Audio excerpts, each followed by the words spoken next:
a ser las 8:20, ya está con nosotros en estudios Velarde González. Hablábamos de su libro El Parlamento era una fiesta, que relata su regreso al Uruguay y su trabajo en los intestinos parlamentarios durante más de 3 décadas, allí en la Secretaría Política del Frente, con el general Sereñi, con los parlamentarios. Vamos a recordar todo esto que cuenta en su libro desde el regreso de la democracia hasta ahora, con cuentos que vivió, que lo relata en primera persona. Es un libro muy entretenido, muy llevadero, y que a la vez nos muestra y nos pinta toda una época a partir de historias, de microhistorias, de detalles. Nos recuerda además personajes entrañables, a muchos de ellos que no están. Pero está el autor del libro con nosotros. Buenos días, Velarde. Buenos días. ¿Cómo estás? Bien. Y agradecido además por esta invitación. No, un gustazo. A pesar del frío, acá estábamos al firme, ¿no? Bueno, una mañana en la que arrancábamos con la triste noticia de la muerte. Lamentablemente, de yo María la Auxiliadora verdad que Delgado. me gustaría ¿La conocías? expresar, sí, la conocí. Me gustaría expresarle el sentimiento al presidente de la República. La verdad que es una cosa lamentable, pobre señora. Sabemos todos de la relación que tuvieron toda su vida y de lo que significó ella para él, porque incluso cuando él era estudiante fue ella un poco la que lo impulsó. Tenían dificultades económicas, estuvo a punto de dejar la carrera él, y ella lo convenció de que no, que al contrario, que dejara el trabajo y terminara la carrera. O sea que tiene un significado muy especial, ¿no? Así ¿Qué recuerdo, cómo, personalmente, cómo la recordás? No, una señora muy sencilla, muy bien. Yo te diría un ama de casa, típicamente montevideana, ¿viste? Como puede haber sido un familiar nuestro, o alguna de la madre de uno de nuestros. Es decir, una señora absolutamente sencilla y de muy bajo perfil, además. Sí. Convencida de su fe católica y bueno, militante, digamos, pero absolutamente bajo perfil. No se destacó, ni quiso hacerlo, ¿no? Sí, Tuvo algunas iniciativas sociales en la primera presidencia, ¿no? Como Sí. no, el programa Salud Bucal. Claro. Que funcionó muy bien también, dicho sea de paso. Pero después no asumió, digamos, No, el rol para nada, de para primera nada. dama que otras primeras damas asumieron en Uruguay, sí. pese a no existir la figura, ¿no? Exactamente. Es decir, que se repite, se reitere, no existe. No existe. Bueno, acá estamos un poco con intenciones de presentar este libro. Bueno, muy bien, vamos a hablar de este libro que tiene muchas historias. de arranque. ¿Cuándo te decidiste a escribir? Mira, Porque fuiste la verdad conociendo cosas tan de adentro, muchas intimidades de la actividad política. Este libro surge de las conversaciones y de los cuentos en el ambulatorio de la Cámara de Senadores y Cámara de Diputados. Con los mismos senadores, con viejos legisladores y con periodistas. Sí, es un ámbito impresionante de Entre intercambio. ellos, y lo recuerdo con mucho cariño, a Lema, de Búsqueda, Sí. que yo le digo Junior, porque para mí era idéntico a Obama. Un parentejo tenés, le digo, vos sos Junior, así que bueno, y le quedó Junior. Sí, ese era un lugar, además y en tantas una horas, búsqueda de fuentes impresionante. Había tantas mucho. horas de sesiones maratónicas. Yo llegué a estar 2-3 días enteros sin salir de ahí adentro, yendo del Senado a diputado. Me pasó, por ejemplo, con la ley de caducidad. Sí, Se claro. aprobó un diputado y de ahí pasamos al Senado y yo llegué a cumplir años ahí adentro y por supuesto sin festejo y sin nada. 48 horas ahí adentro. Tú recordás todo ese proceso. Y yo lo viví directamente, porque a mí me designó directamente el general Sereñi. Directamente. Cuando él lo liberaron, yo vine a saludarlo. Yo vivía en Buenos Aires, vine a saludarlo porque tenía una relación anterior. Es decir, yo no lo conozco a Sereñi por razones políticas ni frentistas, lo conozco desde antes. Es decir, le hice un reportaje en Oportunidad de su renuncia al generalato, y a partir de ahí se mantuvo una relación que cada vez que yo vivía en Durazno, cada vez que venía a Montevideo, lo venía a visitar. Lo habías entrevistado en Durazno, Lo había en aquella entrevistado, oportunidad. exactamente. Y entonces me decía, vení, y Bueno, y ahí se fue creando una amistad, una relación, una cosa cuando vivía allí en Boulevard y Boulevard, ¿no? Ahí tenés dos o tres historias, una fuera del Parlamento, que la podemos hablar, una reunión que tuviste allí, y después el clima. ¿Cuál era el clima? Vos contás escenas de pugilato. La primera época fue muy difícil. Fue muy difícil. En principio porque nadie se conocía. Éramos todos nuevos. Los legisladores más veteranos, senadores, sí. Pero había muy pocos. Sí, había muy pocos. Quedaban muy pocos. Sí. Fíjense que en el Frente Amplio quedaba José Pedro Cardoso, Rodríguez Camuso. Pla quedaba, no sé si estuvo. No estuvo Pla. Estoy hablando de los senadores, ¿no? Sí. Y poca cosa más, eran muy nuevos. No había conocimiento directo personal. Lo que siempre de todas maneras, aquel primer senado fue un lujo, ¿no? Por supuesto. No, yo no lo puedo comparar. No me animo. Me animo porque realmente el simple hecho de... Sigliuti en el Partido Colorado, por Lalo Pajaguirre. Claro. Una cosa que... Bueno, Valle, ¿no estaba Valle o no? Valle, sí. Claro, estaba Jorge. ¿No? Sí, fue un senador. Claro. Tarigo como presidente. Una cosa superior. Sí. No, digo que desde el punto de vista de la oratoria, el simple hecho de una intervención daba motivo de... Pero ¿cuáles fueron esos hechos que generaron que tú contás allí? Unos peleas adentro y afuera de sala. Fue la ley de caducidad. No, tema. el gran lío fue la ley de caducidad, eso no hay duda. Y eso creó algunas heridas que demoraron en sanar, ¿no? Yo recuerdo perfectamente, por ejemplo, la mala relación que había con la bancada del Partido Colorado de parte del Frente Amplio. En algunos casos hubo enfrentamientos en el ambulatorio que pasaron desapercibidos para la prensa, pero era cosa de todos los días. Por el menor motivo había un enfrentamiento, había como una acumulación de broncas. ¿Y a golpes en algún momento? Por supuesto que sí, por supuesto. Esa generala que tú contás fue cuando el primer presupuesto... Esa generala fue cuando la ley de caducidad. Eso fue un lío descomunal. Eso sí. Adentro. En el medio de la sala, donde deben haber intervenido 20, 25 diputados simultáneamente. Una cosa que... Bueno, eso salió a la prensa, ¿no? Sí. Y yo recuerdo que había... algunos compañeros que habían tratado de apartar, no sé qué, habían recibido piñas de todos lados. No sabía quién les había pegado. Sí. Y cuando llegaron los diarios en la madrugada, yo, mirá, fulano fue el que te pegó de atrás, además. Una cosa que no tiene nombre. Bueno, eso demoró en superarse. Fueron aquellas circunstancias en las que echaron a José Germán Araujo. Al otro día. Porque esto se procesó en diputados, se votó en diputados la ley de caducidad, pasó al Senado y automáticamente Tú contás un diálogo ahí con Sumarán, porque es una cosa... El desafuero, hay que recordar, de José Germán Araujo viene a raíz de una convocatoria que hace a manifestarse, que se considera una especie de sonada, en la puerta de la casa de Sumarán, que estaba la familia sola. Estaba el senador, y ese fue el detonante que determinó la... Yo recuerdo las palabras de Germán Araujo prácticamente fueron, hablando de la dictadura y de la tortura, decía, es como si Sumarán los retuviera de un brazo y no sé quién del otro, y un militar los torturara. Si lo acusaba directamente a Sumarán de intervenir, cosa que era un disparate. Bueno, Germán era un hombre pasional, ¿no? Sí, claro. Y no se limitaba mucho. Es decir, no se limitó durante la dictadura, menos iba a limitar después. Menos. Lo echaron en ese momento y después volvió con el voto, ¿no? Volvió con el voto.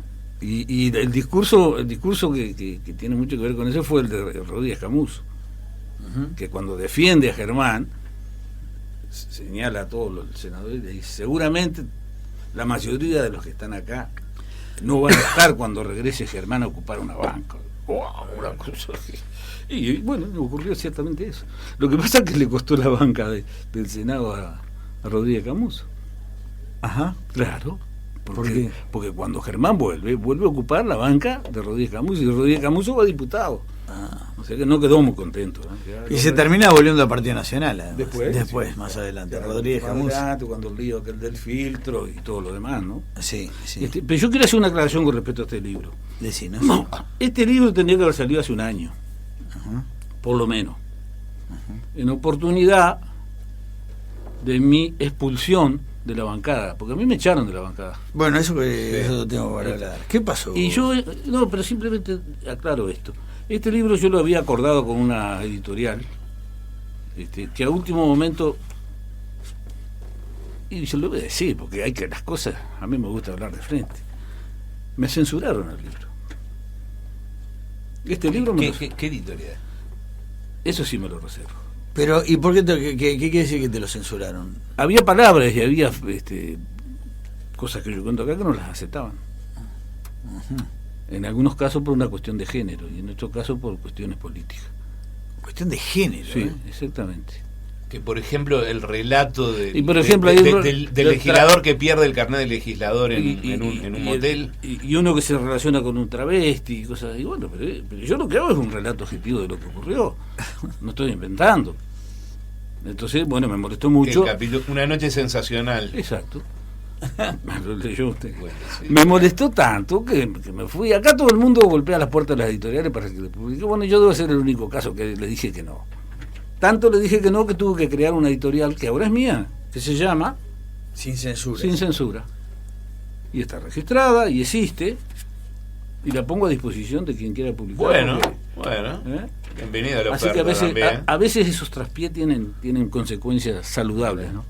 Bueno, tú trabajaste en la edición cuando viviste en el exilio en Buenos Aires. Claro, trabajé en publicidad, trabajé en edición, trabajé en diseño, me pasó una cosa extraordinaria. Yo trabajé como freelance con David Rato. ¿Le suena David Rato? Sí. La empresa de publicidad, una de las más importantes de la Argentina. Sí, claro. Y voy un día a la editorial, a la agencia por un trabajo, y me cruzo con un hombre que en ese momento era conocido, pero no era tan popular, que era nada menos que Alfonsín. Claro. Y ese día estaban discutiendo algunos pormenores de lo que iba a ser la campaña, ¿no? Y le muestran, esto me lo contaron después la gente de David Rato, le muestran una oblea que tenía los colores de la bandera argentina y que decía RA, República Argentina, Raúl Alfonsín. Y Raúl Alfonsín, entusiasmado con la oblea, hace este gesto. Cruza los brazos y hace así. Que después se transformó. Muy bueno. Y yo, repítalo. Se cruza las manos, para los que no lo están viendo, obviamente. Fue el gesto más increíble de una campaña política que yo he visto. Sí, que lo diferenciaba además de los gestos tradicionales del peronismo y todo lo demás. Pero contanos qué pasó con la bancada del Frente. ¿Tuviste tantos años? 33 años en la bancada. El problema cuál fue, que yo durante 33 años no estuve haciendo aportes, no me hicieron los aportes del BPS. Y yo sistemáticamente reclamaba. Los primeros años, es lógico, porque fueron años de disturbio, de confusión, de reacomodarse. Los primeros años de la democracia fueron caóticos, de todo punto de vista. Pero luego de eso se regularizó prácticamente todo. A mí no me regularizaron nada. Entonces, sistemáticamente reclamaba, cada vez que empezaba una legislatura, muchachos, miren que a mí no me han hecho los aportes. Allá por el 2002 empezaron a hacer los aportes. Pero todo lo que quedó para 85 atrás, hasta ahí, son nada. 17, 18 años, no me hicieron nada de aporte. Ahora, fíjense una cosa, yo ya tengo más de 70 años, aunque no parezca. ¿Más de 70? Sí. Y llega un momento que uno se cansa, ¿no? O tiene otros proyectos y otros planes. Bueno, yo me quería ir de la bancada. Lo planteo en esos términos. Asume Miranda como presidente del Frente Amplio. Acordamos, y hay un testigo que no quiere hablar, pero en algún momento va a tener que hablar. Acordamos de que yo me presentaba al BPS y automáticamente Miranda, en el nombre del Frente Amplio, me reconocía a los años. ¿Y qué pasó? Y yo fui al BPS y me presenté. Miranda todavía no fue. No. Sí, es así. Entonces, ¿cómo es eso? ¿Y saben cómo me jubilé? No. Por edad avanzada. Fue la causal. Por eso yo digo acá, que en casa de herrero, cuchillo de palo. ¿Dónde estamos? Un golpe, ¿no? A mí me dolió. Pero no tanto, ¿eh? Si hubiese sido otra gente, no tanto. Con esta gente que está hoy ahí, no se me mueve un pelo. Me lo digo francamente. Porque cambió mucho, digamos. El frente que yo conocí era otro, no tengo la menor duda. Y digo más, el hecho de que este muchacho Miranda sea el presidente demuestra el decaecimiento político que tiene el frente. Tú decías que estuviste cerca del general Seregni desde el El principio. general Seregni tiene una relación personal. Yo iba todos los martes a la mañana a la casa del general y hacía un informe completo de la actividad parlamentaria. De manera que él tuviera elementos para manejarse. Y el general Seregni, cualquier periodista que haya pasado por el Palacio en esa época, lo veía con frecuencia allá, porque lo llamábamos, le decíamos, mire general, tenemos un problema. Y el general allá iba. Estaba en contacto directo. Eso no ocurre más. ¿Cómo hacía? Y tenía una calidad ética y moral impresionante. ¿Cómo le decías Él y tú su que esposa, en las reuniones, cuando quería llamar la General atención, golpeaba la tacita y todo el mundo en silencio y lo escuchaba. y había era- autoridad dentro Sí, del total, frente? pero una autoridad que no necesitaban imponerla, era Sí. de hecho, era una cosa normal, el respeto y además el cariño que le tenían al general. Sí. Él también era muy, Sí, muy un hombre muy afectuoso. cariñoso, Su afectuoso. esposa Lili Yo recuerdo- también. Bueno, Betel, su otra hija vivía más en Artigas, En Artigas, menos, claro, pero sí, sí. son de una familia Cosas increíbles. A mí, por ejemplo, yo iba todos los martes, ¿no? Yo estaba ahí y sonaba el teléfono, y esto viene a cuento de otra cosa. Sonaba el teléfono y era el presidente de la República que llamaba. En aquella época era Sanguinetti. Y al rato sonaba el teléfono y a Jorge Valle, al rato, y así, era permanente aquello. Claro. ¿Por qué hablaban con Seregni? Y por la confianza, y por la autoridad que él tenía sobre la bancada. Y cuando Sanguinetti lo llamaba, seguramente había un gran problema que el general lo iba a resolver. Y así ocurría. Pero eso no aparecía en la prensa, porque a él no le importaba. Sí. Ujú. Hay- Ahora alguien hace un gesto político e inmediatamente hace una conferencia de prensa. Es muy distinto. Bueno, se fue un diputado acusado de corrupción bajo aplausos. Sí, claro.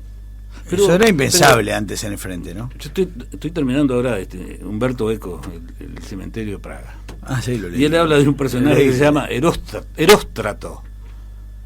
¿Y Eróstrato? ¿Y por qué famoso Eróstrato? Es de la época de Sócrates, segundo milenio antes de Cristo. El hombre tenía una vanidad tan grande, y una necesidad de que hablaran de él, que ¿saben lo que hizo? Le prendió fuego al templo de Efeso. Bueno, acá tenemos Eróstrato a patada. ¿Eh? Que están prendiendo fuego el templo. Y quieren aparecer, quieren ese cuarto de hora de fama, no se lo quieren perder. Y no sirve para nada eso. No pasa por ahí el tema. Pues sí que ha cambiado mucho en su Totalmente. calidad, en su integración, en todo lo demás, ¿no? Totalmente. Y ha cambiado además, desde el momento que el Frente asume el gobierno, es evidente que nos pasamos por el otro lado del mostrador. Y en algunos casos nos pasamos de más. La bancada nuestra, la bancada Frente Amplista, prácticamente no tiene posibilidades de presentar proyectos. Si no viene del Poder Ejecutivo, prácticamente no se hace nada. Claro. Entonces, eso a la cuestión parlamentaria y todo lo demás le quita el potencial que tiene. Le dolió mucho todo el tema de la renuncia, ¿no? Vos que estuviste. A mí me dolió, sí, la verdad que sí. Y a él, digo, él quedó muy golpeado, ¿no? ¿Quién? Seregni. Pero por supuesto. Yo eso lo relato en un segundo tomo que pienso escribir, según cómo vaya con este. Porque tiene que ver con...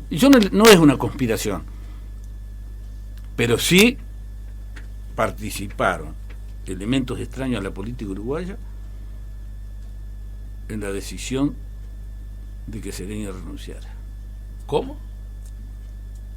Y me quedo por ahí.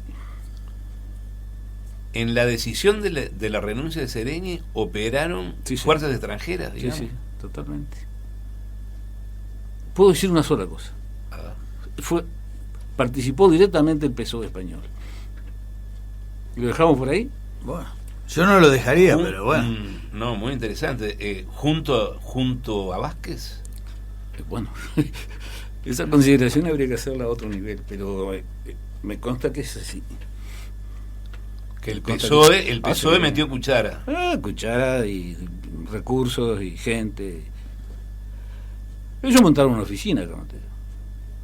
De la misma forma que también el Partido Popular tuvo una oficina, ¿ustedes se acuerdan? Sí. Cuando el presidente era creo que ustedes los entrevistaron en Nachorena cuando vino Aznar. Eso tenía una oficina acá, en Montevideo. Y el PSOE también. ¿Y el PSOE operó en ese...? No tengo la menor duda. Ajá. Incluso si se investiga un poco, se puede saber quiénes estaban ahí. En su momento se habló con una suerte de parricidio. De alguna forma fue eso. Sí. Además, los antecedentes de lo que fue la conformación del Frente Amplio. A mí me tocó en suerte participar de la convocatoria que hizo Quijano en marcha antes de la existencia del Frente, para la conformación y coincidencia de las fuerzas progresistas de izquierda, le llamaba Quijano. Y yo soy uno de los firmantes del documento. Por supuesto que no existía el Frente, no existía nada, ¿no? O sea que había un espíritu proclive que luego se concretó con la figura del general Sereñi. Había 3 o 4 figuras que se reunían y solucionaban las cosas. Sereñi primero, no sé, te pregunto porque creo que no era así. Sí. Sereñi, sin duda, Terra, Arismendi, Cardoso. Había 3 o 4 grandes figuras que se sentaban en la mesa y arreglaban todo. Arreglaban en el buen sentido, digo, lograron entendimientos. Era tan importante eso que el general a eso le llamaba la cúpula. Porque estaban todos los organismos del Frente, la mesa política, era un caos. Y un día el general dice, no, esto no funciona. Como pasa ahora, digamos, no cambió nada, ¿no? Entonces creó la cúpula. ¿Quiénes eran? Y los dueños del negocio, vamos a decir las cosas como son. Claro. Como dice, ¿quién corta? Y eran ellos, era Arismendi, era Cardoso, era Juan Terra y al punto tal de que cuando ellos se reúnen por primera vez y conforman y coinciden en la necesidad de la creación de un Frente Amplio, Arismendi dice, bueno, es imposible que no lleguemos a buen término con este proyecto, dice. ¿Y por qué? Y fíjense, dice, Terra tiene la cruz, porque era católico. Sí, demócrata cristiano. El general tiene la espada y yo tengo la hoz y el martillo, dice. Imbatible. ¿Qué tal? Y de algún modo también batalla en algún momento, ¿no? ¿O no? Sí, no batalla pero cumplió un papel casi personal, porque la figura de batalla en aquella fue una cosa extraordinaria.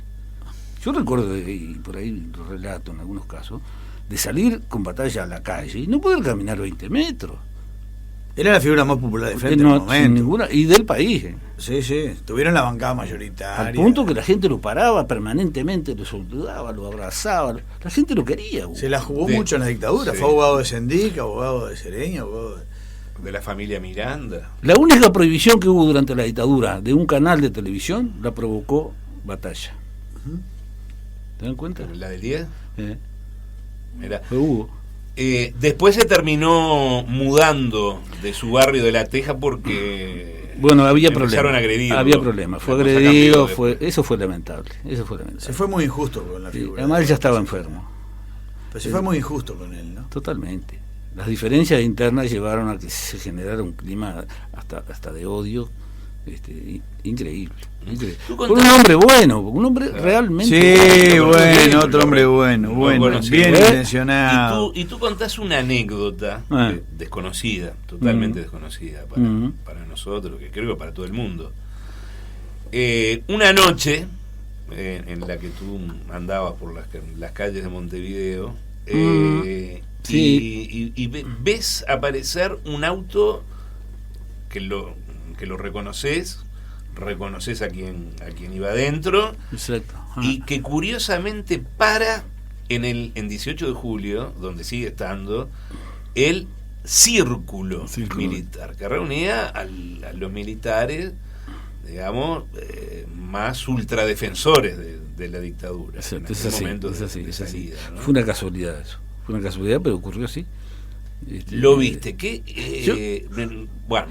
llamó la atención, teniendo en cuenta... Era batalla. 2:15 de la mañana. Era. Conociéndolo a Hugo, me llamó la atención verlos ahora, realmente, y lo reconocí inmediatamente, por supuesto. Además, en aquella época él manejaba un Fusca verde oliva, me acuerdo, famoso el Fusca de él. Y iba delante mío. Y cuando se detiene en la puerta del círculo, se baja y entra, la verdad que era raro. Y yo digo por ahí, no, yo no creo que a esa hora fuera a tomar un café. Y una cena menos, ya era demasiado tarde. Y me quedé conmovido al extremo de que dije, bueno, yo tengo que llamar al general.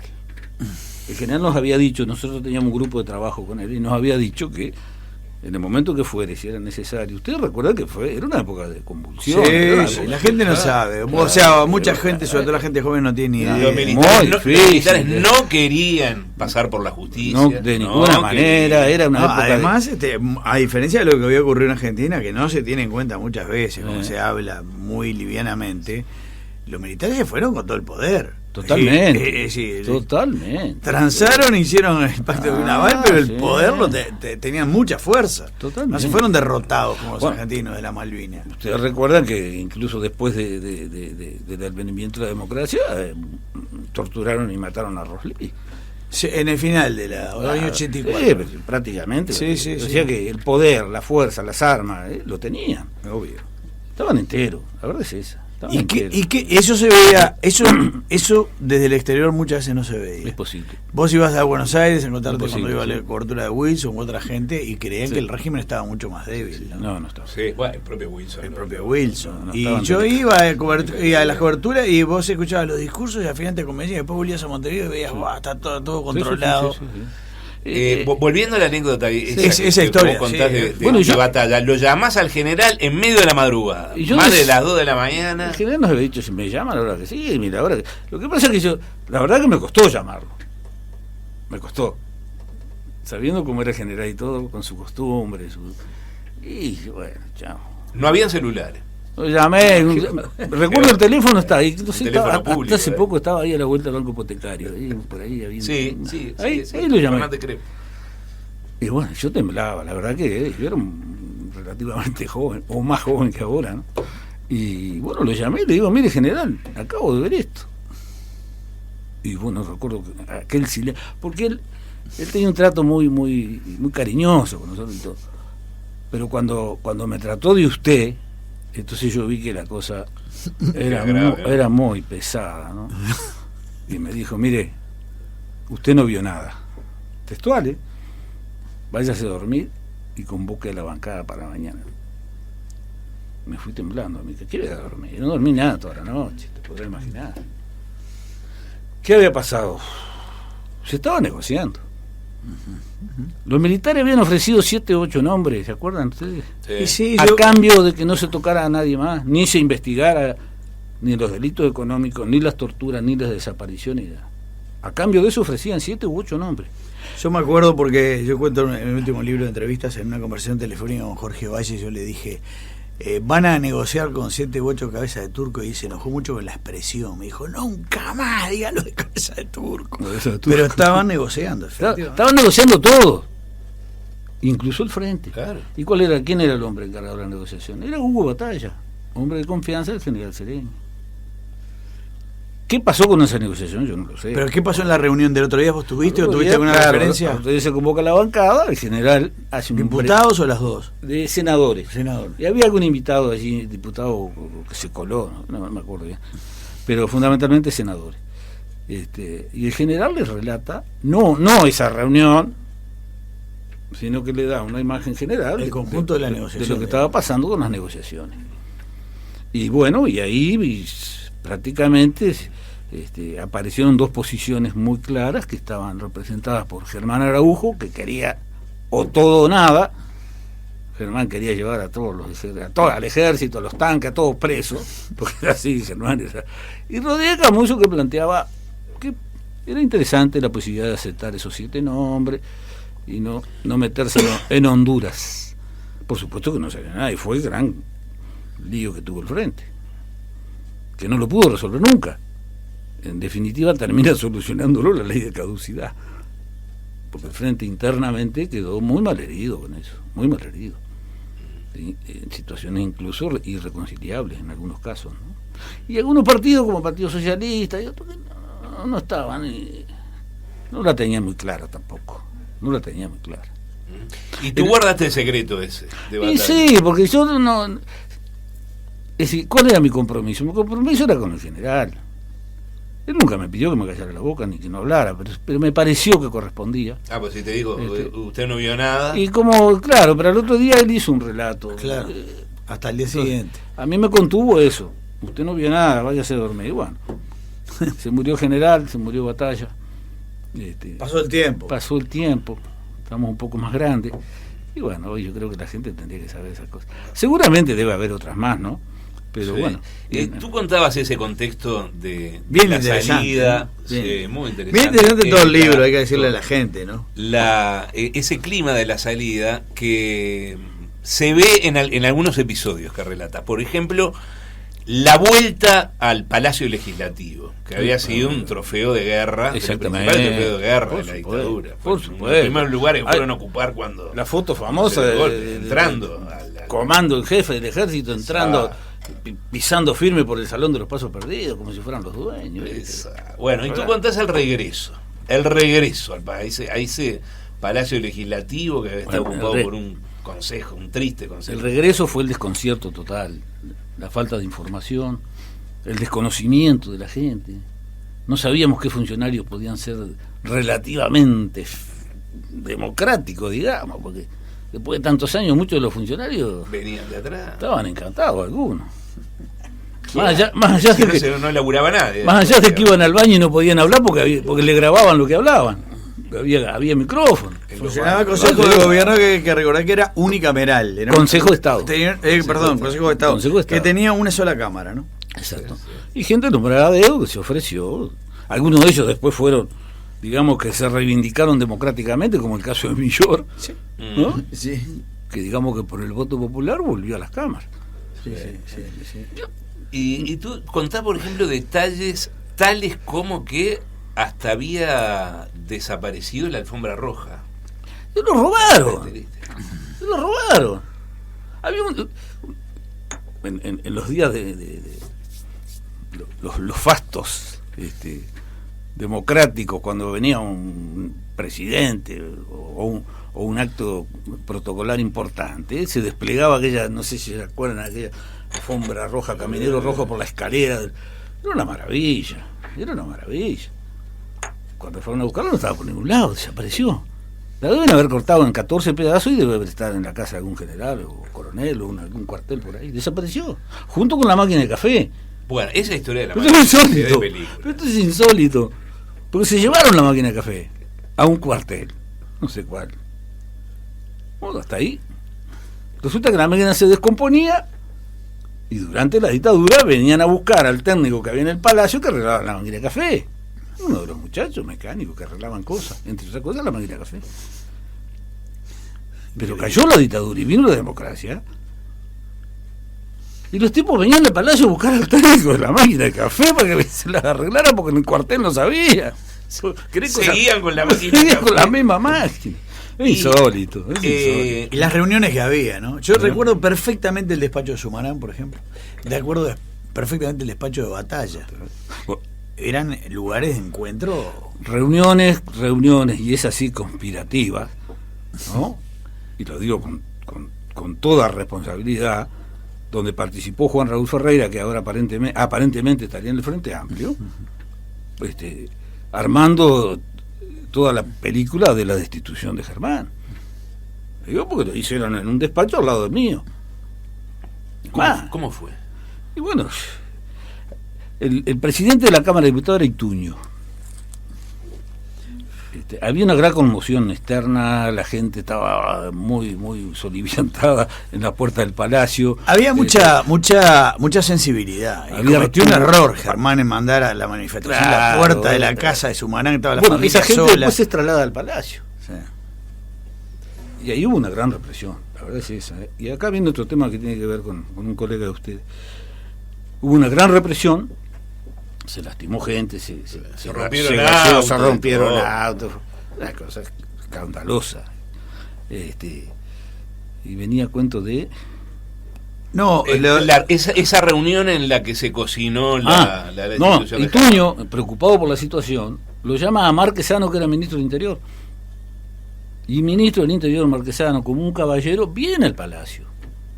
Y se pone a las órdenes del presidente de la Cámara. En el interín, alguien lo llama, y en uno de los despachitos del ambulatorio de la Cámara de Diputados se reúne Flores Silva, Juan Raúl Ferreira y Marquesano. Y de ahí salió la argumentación y toda la parafernalia que se usó contra Germán en la destitución al otro día, a las horas. ¿Tú recordás ahí una cosa que se decía con mucho desprecio, que se usó bastante, que creo que lo inventó Araujo, que hablaba de Flores Silva y de Juan Raúl Ferreira como los Cusquitos? Él los bautiza los Cusquitos. En la sesión donde lo destituyen a él, y habían sido amigos. Yo tuve esa sesión. Bueno, habían sido amigos. Y él le dice, bueno, entre otras cosas, que son los Cusquitos. Sí, Cusquitos. De la oligarquía y no sé qué, porque son los perros falderos, adulones, y ninguno es hijo de todo. Y les quedó. Mirá el Cusquito, mirá el Cusquito. Hubo una sesión histórica, de que creo que no está acá, pero capaz puede estar por otro lado, o yo no la vi, que debes tener el recuerdo, porque qué interpelaciones que había, ¿no? Y eran interpelaciones con consecuencias. Totalmente. Porque cuando no se necesitaba llegar a la censura, cuando la Cámara se dividía, o sea, blancos y colorados, por más que tuvieran la coalición de gobierno, sí, si lo consideraban negativo, se dividían y pedían la destitución, o decían que las explicaciones no habían sido satisfactorias y el ministro caía. Exacto. Una interpelación de 24 horas muy impresionante al comienzo de la democracia, que fue la que hizo Yamandú Fau en el frente al ministro del Interior, Carlos Manini Río, por una represión que había habido en el IVO, en el Instituto Valle de Ordóñez, en el que le habían pegado a un par de al diputado negro. Sí, era negro de otro más, a dos diputados del frente de la 99, los apalearon, que habían ido a intermediar en la ocupación. Fueron a apaciguar. Sí. Por eso yo decía hoy de que no se conocía la gente. Y la policía no sabía que era diputado. Claro, pero no sabía. 24 horas de interpelación. Fue brutal. Lo llaman en la madrugada Sanguinetti a Manini, que va a Suárez, y vuelve y todo el mundo cree que venía a renunciar. Y viene al revés. Exactamente, sí. Pero deja pasar unos días, se viene el verano y lo destituye Sanguinetti. ¿Cómo recuerdas esa sesión? Sí, fue tremendo. Eso fue tremendo. Porque además, Yamandú Fau era un hombre... 24 horas de corrido. Sí, fue impresionante. Yamandú Fau era un hombre de realmente una gran capacidad oratoria, ¿no? Sí. Y además con un sentido del humor muy especial, porque él entre medio de un agravio que le llegaba, él lo tomaba con sorna y lo transformaba en una pieza oratoria. Fue demoledora Fue impresionante. Horas y horas y horas. 24 horas. Sí. Nos caíamos de a pedazos. Y era una cosa que no podíamos, no se resistía a eso. Pero fue bastante común ese tipo de interpelaciones. Sí, yo me acuerdo intervenciones muy duras, muy por ejemplo, dura. de Ope Pasquet y de algún blanco Barrio Sanz, Sí, no me acuerdo quién era, que saltaba en el asiento, Valén García, no me acuerdo. Fue dura. Y todas las que vinieron después. De Astori. Astori, ¿verdad? El mismo, me recuerdo una de las últimas interpelaciones que le costó el cargo prácticamente al ministro de Economía, la de Alberto Curiel Convención. También. Eran íntimos amigos.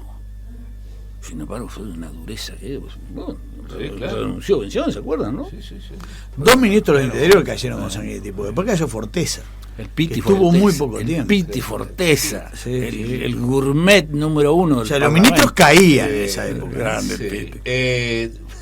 El Piti Forteza, tú contás del Piti Forteza un viaje que hicieron. Eran delegados del país en las Naciones Unidas. Exacto. Fue ministro de Economía en el gobierno de Bordaberry. Y fue ministro del Interior con Sanguinetti. en oportunidad de un hecho lamentable. Sí, dos policías habían violado a un niño en un patrullero. A unos jóvenes adolescentes. Y el Piti Forteza llegó a decir, bueno, algo estaría haciendo. No, el comentario fue que había una responsabilidad de los padres, que no los tenían que dejar salir. Fue lamentable. Sí, pero por esa declaración cayó el ministro. Sí, claro. Qué cambio de tiempo, ¿no?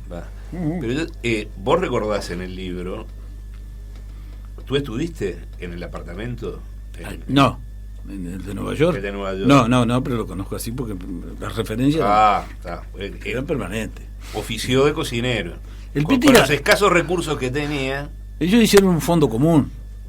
Porque vamos a entendernos, esta gente, todos, habían salido de la dictadura prácticamente pelados, no tenían un peso, nadie tenía Bueno, un Jorge peso. Valle fue un ejemplo de eso. Bueno, vivía en un no, apartamentito. Totalmente, eso, todo. De condiciones. Y los nuevos diputados también y todo. Sí, sí. Yo me acuerdo que cuando se rompen esos autos ahí en ese, uno decía, bueno, menos mal, por lo menos me van a pagar, voy a poder arreglar mi auto, decía uno. Pero, El seguro, claro, porque, bueno, y en este caso, estando en Nueva York, delegados uruguayos ante las Naciones Unidas, el Piti se encarga de la parte gastronómica. Y crean un fondo común, dice, bueno, tomá, acá hay un dinero, Piti, encárgate. Bueno, y Piti, que hay un mercado cerca, así muy importante, hacía las compras. Y la primera comida que hizo en la noche fue una cosa descomunal. salvaje. Aquellas Langosta, champán, sensacional. Pero y Piti, y se gastó todo el dinero. Lo que tenía que haber durado una semana, 15 días, se lo gastó en una noche. Como personaje. Entre las sesiones recordadas históricamente de aquel periodo, hubo una, yo no sé si alguna vez más se repitió, en que se paró el reloj. Sí, Cuando se discutía, se tenía discutía que aprobar el primer presupuesto. El primer presupuesto, es así. Del gobierno de San Miguel. Eso es así. Nunca más se paró, ¿no? Y no, lo que No pasa es que recuerdo. se vencía el plazo constitucional. Claro. Y no había hablaban acuerdo. y hablaban. Y no había acuerdo, y no había forma, y faltaba un peso acá y un peso allá, como el tironeo permanente de cada presupuesto.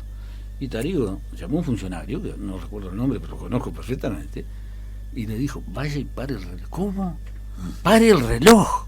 El reloj de la sala, el que marcaba la hora fijada por la Constitución para la aprobación del presupuesto.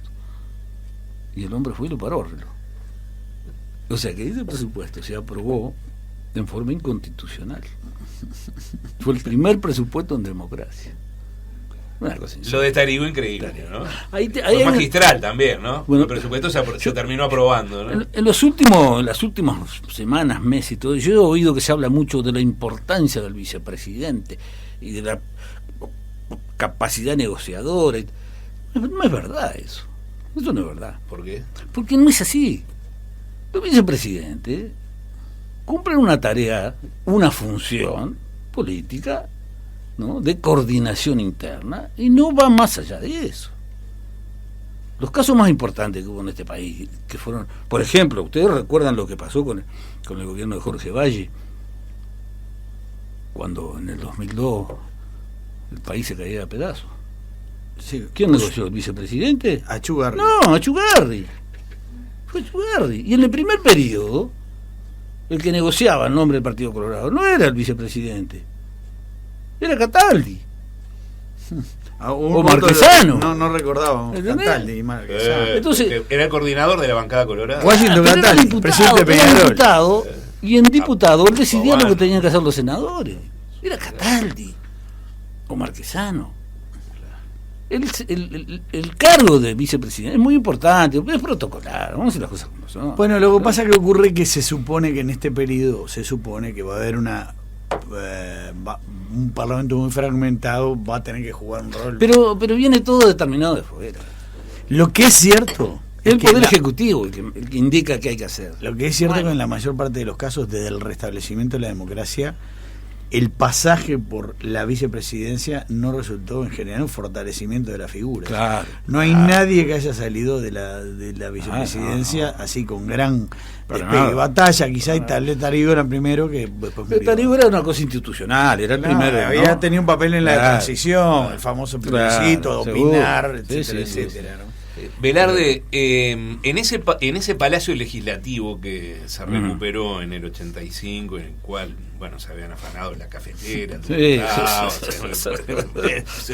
pidiendo el service del técnico y demás, había desaparecido un cuadro de Cuneo. Exacto. ¿Cómo fue esa historia? Ahí fue Cuando- un funcionario, ¿no? Ustedes recuerdan, hay una película famosa que tiene que ver con la ocupación nazi en Francia, en París, ¿Cómo no? que Goering da la orden de que la mayor parte de las obras lubres se lleven todo para Alemania. Sí. Y ahí hay una mujer, que era una pobre funcionaria, que esconde obras, que documenta, ¿no? Y acá pasó algo parecido. Cuando nosotros llegamos al Parlamento, me acuerdo que Eduardo Jaurena, que era diputado socialista nuestro, me dice, vamos a hacer un relevamiento de la pinacoteca porque me imagino que acá deben faltar cosas. Tengo la sospecha que... pero estuvimos semanas, trabajando. Cuando de repente, después de haber trabajado y investigado despacho por despacho, a ver qué cuadro, viene un funcionario y me dice, no, pero acá tenemos todo nosotros. Cuadro que entró y que salió, o que alguien sacó por alguna razón del palacio, nosotros lo documentamos. ¿Y saben una cosa? No faltaba ningún cuadro. No les interesó demasiado. No, cuadros lo llevaban prestado para eventos. Cuando ellos invitaban a algún importante personaje del exterior, lo llevaban, lo usaban los eventos, pero lo devolvían. Sin embargo, en determinado momento alguien le llamó la atención un cuadro que había en una sala que no se correspondía mucho con lo que él había visto durante años. Y observándolo detenidamente descubrió que lo que tenía era una lámina de un almanaque. Se habían robado un cuño. La investigación avanzó, pero ya estábamos en democracia.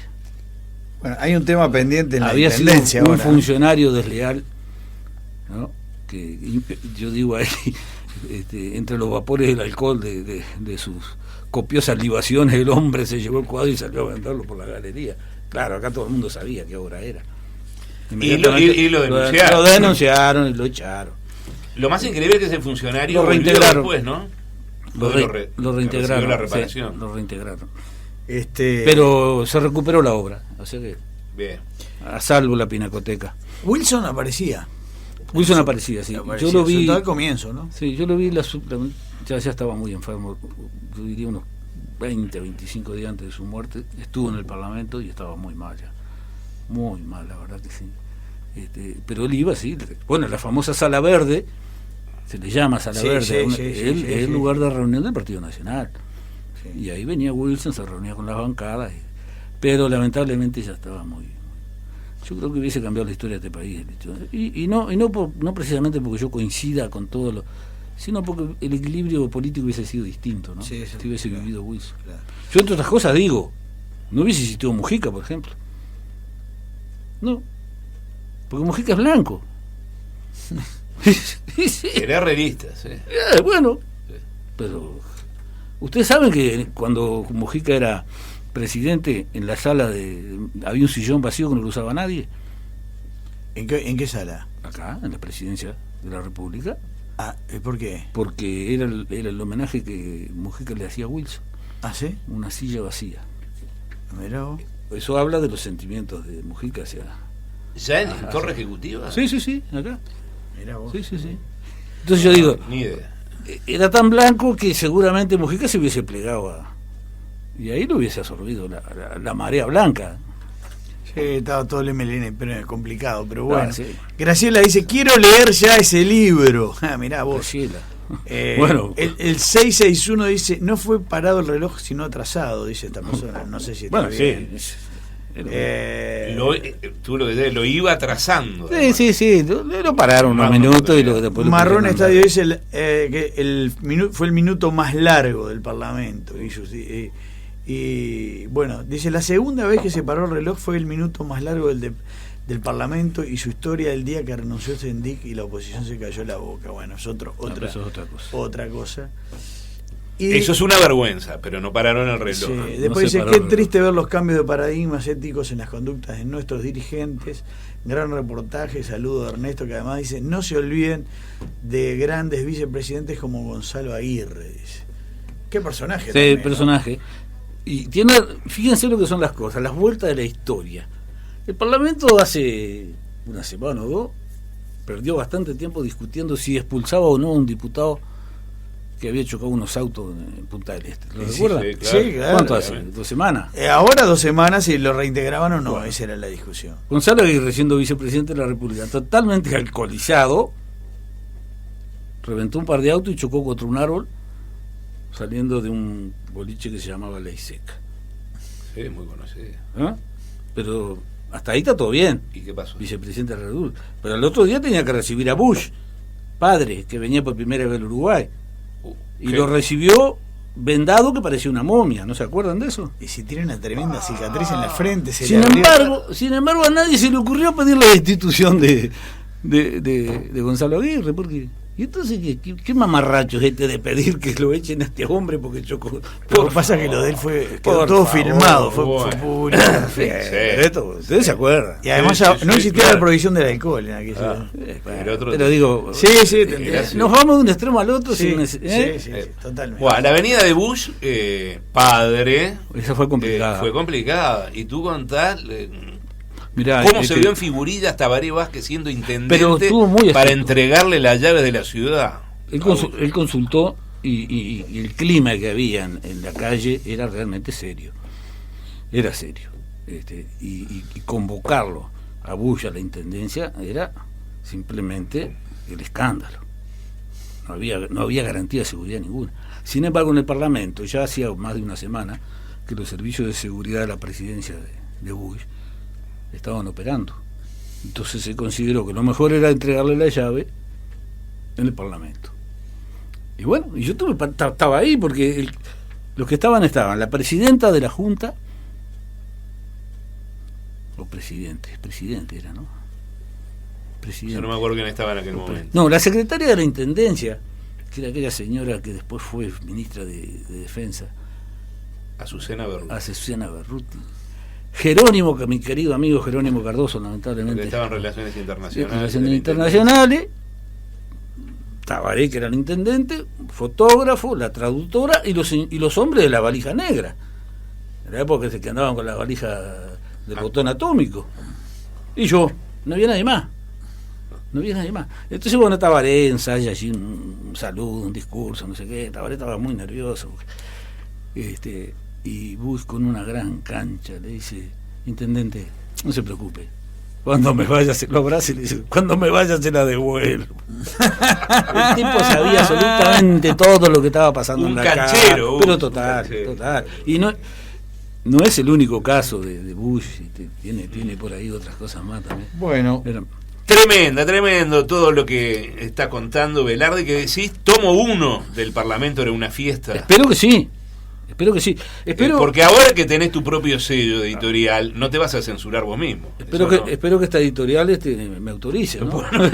El Parlamento era una fiesta, editorial sin censura, sí. Velarde González, durante más de 30 años secretario bancario. ¿Qué me dicen de esta foto? Bueno, merece otro comentario en la serie de fotos, ¿no? Sí, también. Es otro capítulo. También. Hay una recolección. No tenemos más tiempo esta mañana. Queda motivación para los oyentes. Pensé que me iban a hacer una nota. ¿Cómo es esto? Hace una hora que